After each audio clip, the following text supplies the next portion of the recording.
सितारे की कसम जब गायब होने लगे कि तुम्हारे रफीक यानी हमारे नबी न रास्ता भूले हैं न भटके हैं और न ये ख्वाहिश नफ्स से कुछ बोलते हैं। ये कुरान तो एक वही है जो इनकी तरफ भेजी जाती है। इनको निहायत कुव्वत वाले ने सिखाया यानी जिब्राइल ने जो ताकतवर है। फिर वो पूरी तरह बैठे जबकि वो आसमान के ऊंचे किनारे पर थे। फिर वो करीब हुए, फिर मजीद नीचे आ गए तो वो 2 कमान के फासले पर हो गए या इससे भी कम।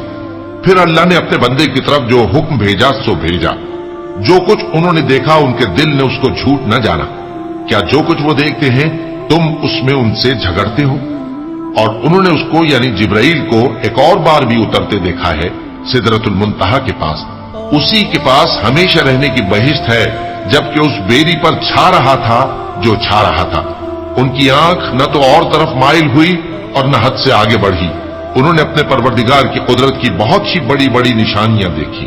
भला तुम लोगों ने लात और उज्जा को देखा और तीसरी मूर्ति यानी मनात को? मुशरिको, क्या तुम्हारे लिए तो बेटे हों और अल्लाह के लिए बेटियां? ये तो बहुत ही बेइंसाफी की तकसीम हुई। वो तो सिर्फ नाम ही नाम है जो तुमने और तुम्हारे बाप दादा ने रख लिए हैं। अल्लाह ने तो उनकी कोई सनद नाजिल नहीं की। ये लोग महज ख्याल और गुमान और ख्वाहिशात नफ्स के पीछे चल रहे हैं, हालांकि इनके परवरदिगार की तरफ से इनके पास हिदायत आ चुकी है। क्या जिस चीज की इंसान आरजू करता है वो उसे जरूर मिलती है? सो आखिरत और दुनिया तो अल्लाह ही के हाथ में है। और आसमानों में बहुत से फरिश्ते हैं जिनकी सिफारिश कुछ भी फायदा नहीं देती मगर उस वक्त कि अल्लाह जिसके लिए चाहे इजाजत बख्शे और सिफारिश पसंद भी करे। जो लोग आखिरत पर ईमान नहीं लाते वो फरिश्तों को लड़कियों के नाम से मौसूम करते हैं, हालांकि उनको इसकी कुछ खबर नहीं। वो सिर्फ ख्याल और गुमान पर चलते हैं जबकि ख्याल और गुमान हक के मुकाबले में कुछ काम नहीं आता। तो जो हमारी याद से रूगर्दानी करे और सिर्फ दुनिया ही की जिंदगी का ख्वाहां हो उससे तुम भी मुंह फेर लो। उनके इल्म की यही इंतहा है। तुम्हारा परवरदिगार उसको भी खूब जानता है जो उसके रास्ते से भटक गया और उससे भी खूब वाकिफ है जो रास्ते पर चला। और जो कुछ आसमानों में है और जो कुछ जमीन में है सब अल्लाह ही का है। और उसने खलकत को इसलिए पैदा किया है कि जिन लोगों ने बुरे काम किए उनको उनके अमाल का बदला दे और जिन्होंने नेकियां की उनको नेक बदला दे। जो सगीरा गुनाहों के सिवा बड़े बड़े गुनाहों और बेहयाई की बातों से इज्तिनाब करते हैं, बेशक तुम्हारा परवरदिगार बड़ी बख्शिश वाला है। वो तुमको खूब जानता है। जब उसने तुमको मिट्टी से पैदा किया और जब तुम अपनी माओं के पेट में बच्चे थे तो अपने आप को पाक साफ न जताओ। जो परहेजगार है वो उससे खूब वाकिफ है।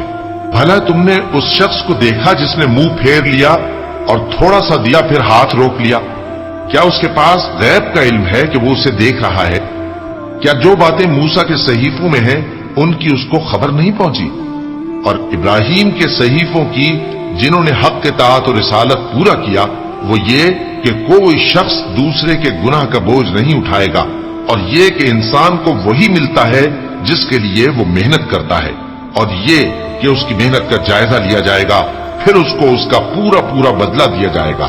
और ये कि तुम्हारे परवरदिगार ही के पास पहुंचना है और ये कि वही दोनों जोड़े यानी नर और मादा पैदा करता है यानी नुत्फे से जो रहम में डाला जाता है।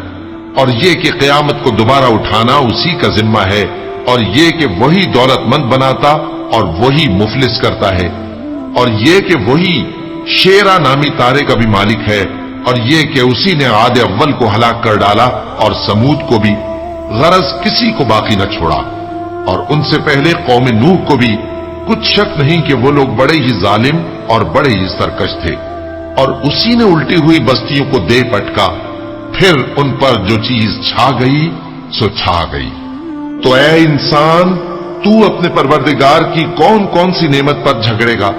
ये पैगंबर भी पहले के खबरदार करने वालों में से एक खबरदार करने वाले हैं। आने वाली यानी क़यामत करीब आ पहुंची। उस दिन की तकलीफों को अल्लाह के सिवा कोई दूर नहीं कर सकेगा। ऐ काफिरों, क्या तुम इस कलाम पर ताज्जुब करते हो और हंसते हो और रोते नहीं? और तुम गफलत में पड़े हो तो अल्लाह के आगे सजदा करो और उसी की इबादत करो। क्योंकि आयत सजदा तिलावत की गई है लिहाजा सामीन पर सजदा वाजिब है।